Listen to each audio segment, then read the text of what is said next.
Good morning and welcome back to War Command. Today is August 6, 2026, and we are looking at a strategic development that fundamentally reshapes the balance of power in the Persian Gulf. The United States military has just accomplished something in the Strait of Hormuz that the Iranian regime was absolutely certain would never happen.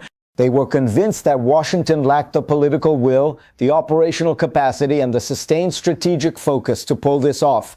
They were wrong. For the Islamic Revolutionary Guard Corps, closing the Strait of Hormuz was never just a tactical military maneuver. It was the crown jewel of 40 years of accumulated leverage. It represented the single most powerful economic weapon on the face of the planet. Consider the scale of what flows through that narrow corridor. 20% of the world's daily oil supply transits this waterway, alongside 20% of global liquefied natural gas. That equates to roughly 13 million barrels of crude oil moving every single day. All of this traffic is forced through a 21-mile wide channel, squeezed between the coast of Iran and the waters of Oman. For decades, this choke point has sat squarely in Tehran's hands, a strategic asset they could threaten to open or close at will, depending on the political or military needs of the regime. The entire Iranian theory of deterrence was built around that single geographic feature. They believed it was their ultimate trump card. What you need to understand today is that the United States military has just systematically and comprehensively shattered that entire theory, not piece by piece over a prolonged period, but in a decisive campaign that dismantled the blockade in its entirety. The minefields that were meant to terrorize commercial shipping have been neutralized. The surface fleet that was supposed to enforce the closure has been destroyed. The swarms of fast attack boats that were designed to harass and sink vessels have been hunted down and sent to the bottom of the sea. The anti-ship missile batteries that were supposed to keep American warships at bay have been obliterated by 5,000-pound bunker busters. And the result? The commercial ships are moving again. We are talking about 900 vessels carrying 450 million barrels of crude oil, escorted through a waterway that the IRGC had sworn was permanently closed to international traffic. This is not a military victory with an asterisk attached to it. This is one of the most complete and utter dismantlings of a maritime choke point strategy in modern naval history. Hit that like button right now and subscribe to War Command, because today we are going to walk you through exactly how the United States broke Iran's blockade. We will go from the ground up, step by step, layer by layer. We will also explore why this matters not just for this specific conflict, but for how every adversary on Earth now thinks about using maritime choke points as a weapon against American interests. To understand the magnitude of what just happened, we need to rewind to the beginning of this crisis. Let's go back to March 2nd, 2026. This was just 3 days after the launch of Operation Epic Fury, the largest United States air campaign since the Iraq War. It is crucial to understand that the IRGC's decision to close the strait was not a panicked, knee-jerk reaction. It was a calculated activation of a weapon they had been preparing, wargaming, and positioning for decades. The moment the United States and Israel launched their strikes on February 28th, the IRGC naval commanders executed a plan that had been sitting on the shelf since at least the early 2000s. Immediately, mining operations commenced in the shipping lanes. Fast attack boats surged to their harassment positions. Radar installations along the Iranian coast lit up, tracking every single vessel in the vicinity. Anti-ship missile batteries along the northern coastline and the island archipelago were raised to an elevated state of readiness. Concurrently, the IRGC's so-called Persian Gulf Strait Authority, a unilaterally declared bureaucracy with no standing in international law but backed by plenty of firepower, began broadcasting warnings that the strait was no longer safe for international commerce. Within days, the world's largest shipping companies, including Maersk, Hapag-Lloyd, and dozens of others, announced the suspension of all transits through the Strait of Hormuz. By March 10th, the situation had become a logistical nightmare. Approximately 1,000 vessels carrying 20,000 seafarers were stranded outside the strait, unable to move. Traffic through the world's most critical energy corridor plummeted by 90%. The International Energy Agency described it as the greatest energy security challenge in history. And the economic damage was not abstract. It hit global markets like a sledgehammer. Brent crude jumped from roughly $70 a barrel on February 27th to an average of $126 in March, peaking at its highest levels during the worst moments of the initial closure. Every oil-importing economy on Earth felt that spike immediately. Capital Economics estimated that a sustained rise to $100 per barrel would add as much as 0.7 percentage points to global inflation. These figures were arriving after nearly 5 consecutive years of above-target inflation in the United States, meaning there was almost no cushion left in the system to absorb another shock. The rerouting of shipping to the Cape of Good Hope added 10 to 14 days to every cargo delivery. Freight costs and insurance premiums skyrocketed to levels that rendered many voyages economically unviable. War risk insurance on vessels transiting the Gulf became prohibitively expensive for most commercial operators in the first weeks of the closure. This created a second layer of enforcement beyond the IRGC's military threat.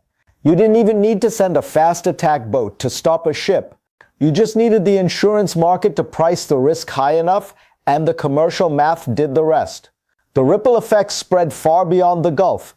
Egypt's Suez Canal, which relies heavily on Indian Ocean shipping traffic that normally moves through Hormuz, saw its revenues fall by roughly 60% as the rerouting cascade pushed traffic away from the entire eastern route. For economies like India, Japan, South Korea, and China, which collectively depend on Gulf crude for enormous portions of their energy supply, there was no easy alternative. The Strait was the route. When it closed, these economies began drawing down their strategic reserves and paying escalating spot prices for oil from other regions. The IEA's emergency reserve release mechanisms, which had been used in previous oil shocks, were activated but could only cover roughly 26 days of the stranded supply at full drawdown.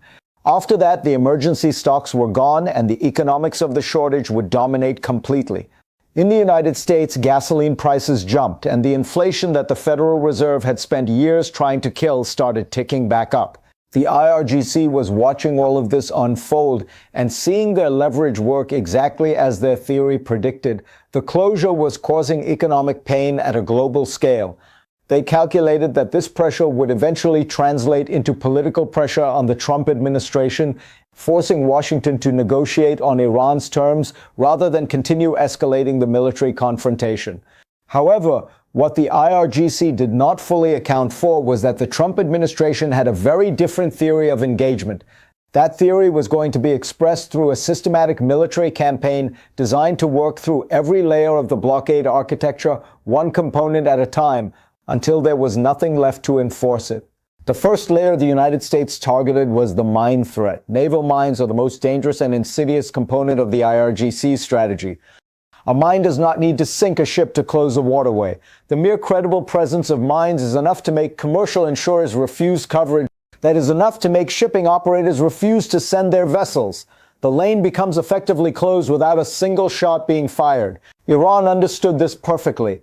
The mine-laying operations that began in early March 2026 were not designed to create an impenetrable minefield that stretched from one side of the strait to the other. They were designed to create an insurance crisis, a risk perception so elevated that no commercial captain or shipping company would accept the liability of transiting the area. A few dozen mines, strategically placed and given maximum media coverage, achieved a psychological and economic effect that would have required hundreds of mines if the sole objective had been a physical blockade. This is a sophisticated use of a relatively cheap weapon, and the IRGC had been stockpiling mines and training mine-laying crews for exactly this moment. The American response came on March 10th, and it was unambiguous. The president posted on Truth Social that the United States military would permanently eliminate any boat or ship attempting to mine the Hormuz Strait, promising that they would be dealt with quickly and violently. This was not just rhetoric. CENTCOM released footage the same day showing the destruction of 16 Iranian mine-laying vessels near the strait. That is 16 boats that had been trying to deploy mines in the shipping lanes neutralized in a single operation. General Dan Kane, the chairman of the Joint Chiefs of Staff, later confirmed that the total number of Iranian mine-laying vessels destroyed over the course of the campaign reached 44. Eliminating 44 dedicated mine-laying platforms severely compromised Iran's ability to continue seeding new mines into the shipping lanes under active U.S. surveillance. But there was a critical complication that nobody had been publicly discussing before the conflict. The United States Navy had what we would call a significant mine countermeasures gap in a rather embarrassing piece of institutional neglect exposed by this conflict. The Navy had decommissioned 4 of its Avenger-class minesweepers in the months just before the war. 2 of the 3 remaining mine countermeasures-capable ships in the CENTCOM theater were in Singapore for scheduled maintenance when the mining operations began. Essentially, the U.S. had handed back exactly the capability it needed most right before the moment it needed it most. This gap meant that the clearance operation required improvisation. Instead of dedicated minesweepers, the Navy deployed guided missile destroyers as mine countermeasures platforms using integrated underwater drones and MH-53 Sea Dragon helicopters. Admiral Brad Cooper announced that a safe pathway was being established and would be shared with the maritime industry. The mine threat was not eliminated overnight. Mine countermeasures is slow, methodical, and dangerous work. However, the combination of destroying the mine-laying vessels before they could finish seeding the lanes and then running a systematic clearance operation stripped away the first and most psychologically powerful layer of Iran's blockade strategy. While the mine clearance operation was running, the United States was simultaneously running its own blockade against Iran. And this is what fundamentally changed the economic leverage equation in this conflict. The U.S. naval blockade of Iranian ports imposed on April 13th after the Islamabad ceasefire talks collapsed was not a symbolic gesture. It was a direct assault on the one revenue stream keeping the IRGC financially viable. Before the conflict, Iran was generating enormous oil revenue, much of it flowing through a shadow fleet of dark tankers running cargoes to Chinese refineries while evading Western sanctions. That revenue funded the missile programs, the drone factories, the fast boat fleets, and the entire proxy network that the IRGC used to project power across the region. The U.S. blockade, enforced by more than 15 warships with over 10,000 sailors and Marines, intercepted vessels entering and exiting Iranian ports. 3 ships were seized and 85 vessels were intercepted and redirected. The blockade was costing Iran an estimated $500 million per day, according to U.S. government figures, $500 million per day. When the conflict began, oil prices at $100 per barrel were actually generating a windfall for Iran. Every barrel of crude the regime managed to export through its shadow fleet earned $30 more than it did before the war. The American blockade targeted that windfall directly, cutting off the export flow that was funding the very military operations keeping the strait closed. While Iran was trying to use the strait closure to impose economic pain on the world, the United States turned the economic warfare around and aimed it directly at Tehran. Iran was trying to starve the world of oil. The United States was simultaneously starving Iran of the oil revenue that paid for the weapons it was using to close the strait. This strategic reversal was something the IRGC's planning did not adequately model. The Islamabad Accords, eventually signed in June 2026, were at their core an acknowledgement by Tehran that the counter-blockade was hurting more than they had anticipated. The regime that had expected to collect a windfall from the oil price spike was instead watching its revenue stream get intercepted by U.S. warships, while its military infrastructure got hit by American air power every night. And then came Project Freedom. The mine clearance and the counter-blockade were the enabling operations. The decisive blow, the action that operationally shattered the blockade rather than just degrading the mechanisms that enforced it, was Project Freedom. The president announced it on a Sunday, stating that the United States would help guide ships through the Strait of Hormuz beginning the next morning.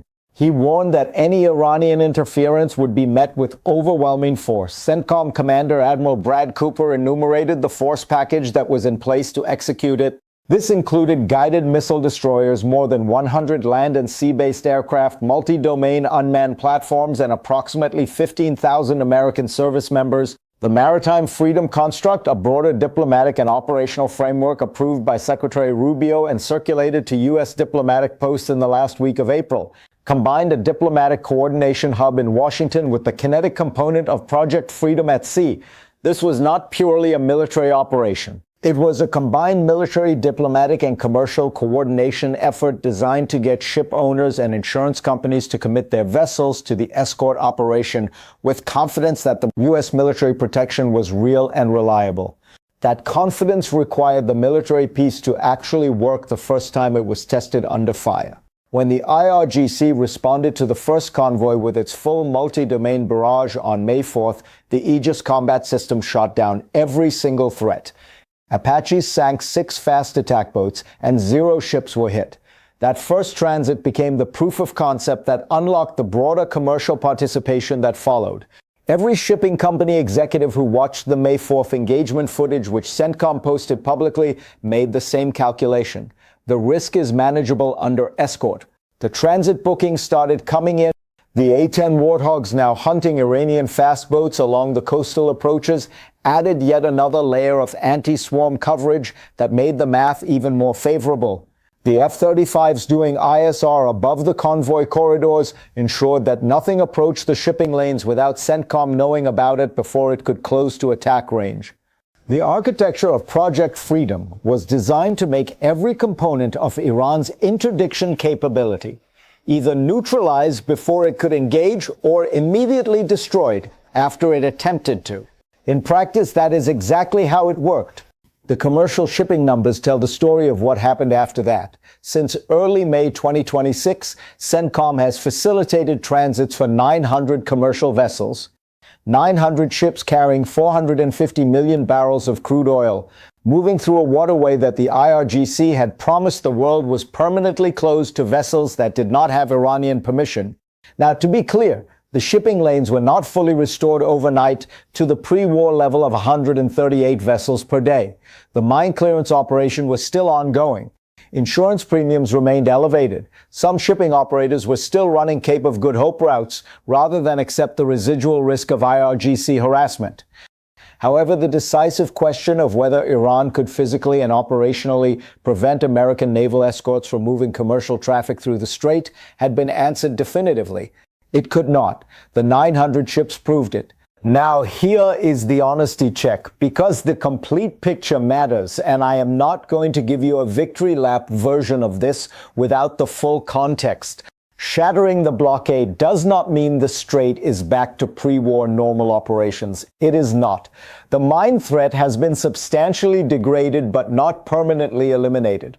Iran retains the ability to deploy additional mines using small vessels and even aerial drones, creating an ongoing countermeasure requirement that will persist for as long as the IRGC maintains any credible maritime capability in the Gulf. The U.S. mine gap exposed in March 2026, the retirement of dedicated minesweepers before the conflict, created a countermeasures deficit that has not been fully resolved by the improvised use of destroyers and underwater drones. The Navy's leadership is going to be answering questions about that decision for years. The IRGC still has C-802 anti-ship cruise missiles buried in coastal positions that were not all struck in the strike campaigns. The 60-plus fast attack boats destroyed in the July 7th wave represented a significant fraction of the swarm capability. But the IRGC's fast boat inventory was extensive and not entirely eliminated. The psychological weapon of the mine threat, even the suggestion that new mines might be present, continues to complicate insurance markets and operator decisions. War risk insurance premiums in the Gulf remain elevated above pre-conflict levels. Some shipping operators are still running Cape of Good Hope routes rather than accept the residual risk of IRGC harassment, even with escort available. The Islamabad Accords signed in June 2026 ostensibly committed Iran to halting attacks on commercial vessels. Iran violated it within weeks by hitting commercial ships again, triggering the July 7th strike campaign that destroyed 60 boats and 80 locations. The pattern of ceasefire violations, strike, and renewed ceasefire discussion has been running throughout this conflict and shows no sign of permanently resolving itself.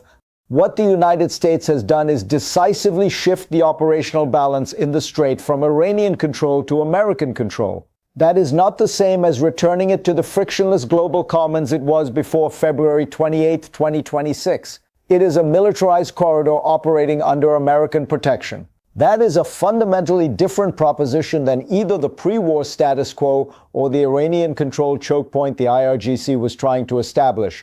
Longs look at the global economic impact. The economic dimension of the Strait's reopening deserves specific attention because it is not getting enough coverage relative to the military story. When CENTCOM announced that 900 vessels had transited since Project Freedom, each carrying crude oil that had been stranded in the Gulf for weeks or months, the price effect on global energy markets was real and measurable. Brent crude retreated from its peak above $126 back toward the $80 to $90 range as the transit numbers accumulated and insurance markets began to price in the reduced risk. That price decline directly benefited consumers in every oil importing economy on Earth. In the United States, the gasoline price that had been one of the most politically sensitive economic indicators during the closure started coming back down. That matters politically in a way that directly reinforced the administration's willingness to sustain the operation rather than accept a bad ceasefire deal. The economic feedback loop was working in Washington's favor rather than Tehran's. The decline also reduced the windfall revenue that Russia had been collecting from elevated oil prices during the conflict. Russia was reportedly making an additional $150 million per day from the oil price spike caused by the Hormuz closure. Every barrel that moved through the reopened strait and pushed oil prices lower reduced that Russian windfall simultaneously. This was a secondary strategic effect of the strait's reopening that extended well beyond the immediate Iran conflict. Russia's ability to fund its Ukrainian war operations has a direct relationship to the global oil price. An energy market where oil sits at $85 rather than $120 is a materially worse operating environment for the Kremlin's war budget. That connection between what happened in Hormuz and what happens in Ukraine is real and runs through the oil price. Saudi Arabia and the UAE, whose oil exports had been partially rerouted through overland pipelines during the closure, are now able to move full volumes through the maritime route again. The Saudi East-West pipeline, which routes crude to the Red Sea bypassing Hormuz, was running at capacity during the worst of the closure. Getting straight transit back opened up the higher volume, lower-cost maritime route that Gulf producers prefer and allows Saudi Aramco to return to full export operations rather than managing around the pipeline capacity ceiling. For Qatar, whose LNG exports are physically impossible to route any other way because of the volume and infrastructure requirements of LNG shipping, the reopening of the strait was not an economic preference. It was existential. Qatar's LNG terminal feeds contracts with buyers in Japan, South Korea, Europe, and India. Those contracts include force majeure provisions, but force majeure does not last indefinitely without contract renegotiation. Renegotiation of LNG contracts in a disrupted market means accepting worse terms for the seller. Every week the strait remained closed was costing Qatar money on existing contract terms. The restoration of transit was protecting not just global energy prices, but the specific contractual relationships that underpin Qatar's entire export economy and fund Qatari policy decisions across the region. What makes this strategically significant beyond just this conflict is what it demonstrates about the viability of maritime choke point coercion as a tool against American power. The theory that an adversary could close a critical waterway and use the resulting global economic pain to impose political constraints on United States military action has been central to the strategic planning of Iran. It has also been studied carefully by China in the context of Taiwan Strait scenarios and by Russia in Baltic and Black Sea scenarios. What happened in Hormuz between February and August 2026 is the most comprehensive real-world test of that theory against American military and economic counterpressure. The result is a 5-month data set showing that the United States was willing and able to sustain a military campaign against all 3 pillars of the blockade architecture, simultaneously managing the global economic fallout through counter-blockade diplomatic pressure and eventually forcing transit through with naval escort. China's military planners, in particular, are going to spend considerable effort analyzing the Hormuz campaign. The Taiwan Strait scenario they have been wargaming involves a similar theory of using choke point leverage to constrain American military options and impose global economic costs that generate political pressure on Washington. The Hormuz answer to that theory is 900 ships and 450 million barrels of oil moving through a waterway that was supposed to be permanently closed. Let's draw the board and look at the grand strategic analysis. Iran's Hormuz strategy rested on three pillars. The first pillar was the military capacity to deny transit. This meant mines, anti-ship missiles, fast boats, submarines, and the island fortress network that gave the IRGC overlapping coverage of the entire strait. The United States spent 5 months systematically dismantling every component of that pillar. Mine layers destroyed 44 of them. Surface fleet eliminated, 17 confirmed in the first days of Epic Fury alone. Fast attack boats hunted from the air continuously, 60 plus destroyed in the July 7th wave alone. Anti-ship missile sites hit with 5,000-pound bunker busters. The island arc struck in daylight raids, demonstrating that even the hardened facilities on Siri and Greater Tum were reachable with the right weapons.